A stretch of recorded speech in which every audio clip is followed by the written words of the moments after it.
What's up, everybody? It's Sergeant First Class Gogan here with my special guest, Specialist Waddell. We're going to show you how to do a proper military push-up. At the Recruit Sustainment Program, we have new people coming in all the time that think they can do 90 to 100 push-ups, and then when it comes time to actually take the PT test, which is our physical training test, they do like 5 or 6 and give up. Pathetic. And the reason why is because they're not doing real push-ups at home. They're doing their fake wannabe push-ups. We're going to show you how to do a real military push-up. So Specialist Waddell, if you wouldn't mind getting in the starting position. Now when we take our test, the person who's keeping track of the time will tell the graders ready, they'll respond, good to go. They'll say get set, and at that point everybody gets up into the push-up position, ready to go. Now when they say go, everybody starts doing their push-ups. Now that right there was a proper military push-up. You can come back up, that way you rest. What Waddell just did was a proper military push-up, but we're going to slow it down a little bit so you guys can actually see it. So go ahead and go down. As Waddell goes down, you can't stop until your arm right here is actually parallel to the ground. You see how it runs along the ground perfectly? Just like that. Parallel lines. Now as he comes back up, his arms completely lock out. His elbows completely lock out. He doesn't come up halfway and go back down. That's not a real push-up. You actually have to go all the way back up and then all the way back down to where the arm is parallel with the ground. That's a perfect push-up. You want to show us a couple sloppy ones? Yeah, that's a sloppy one.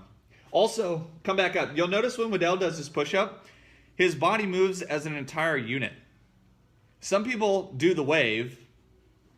That's not an actual push-up. You actually have to move your body down as a single unit, just like that.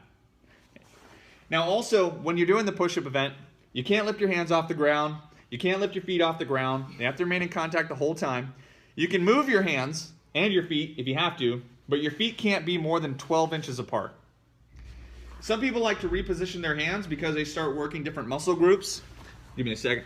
They might start off here and do their push-ups up close, and then to work a different muscle group, they'll position their hands a little bit further out and go down that way. You also don't have to go down quite as far when you move your hands further out. Your arms can get parallel to the ground a lot easier.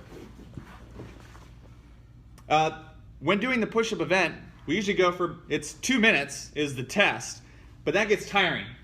So there are a couple rest positions. I'm not showing those real quick. The first one is just sagging in the middle. But in order to start again, you have to come back to the starting position, pause, and then you can go again. Then you can also flex your back. This is another resting position.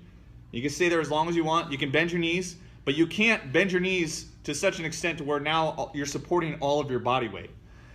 And once again, you have to stop, pause, and then you can begin again. So that's it. Right there, that is a perfect military push-up.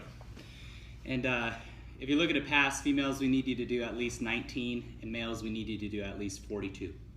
Those are the minimum requirements for the first age group when it comes to the 2 minutes of push-ups, 2 minutes of sit-ups, and 2-mile run. So that's it. That's a basic military push-up. Once again, this has been Sergeant First Class Gogan with special guest, Specialist Waddell. And until next time, keep calm and soldier on.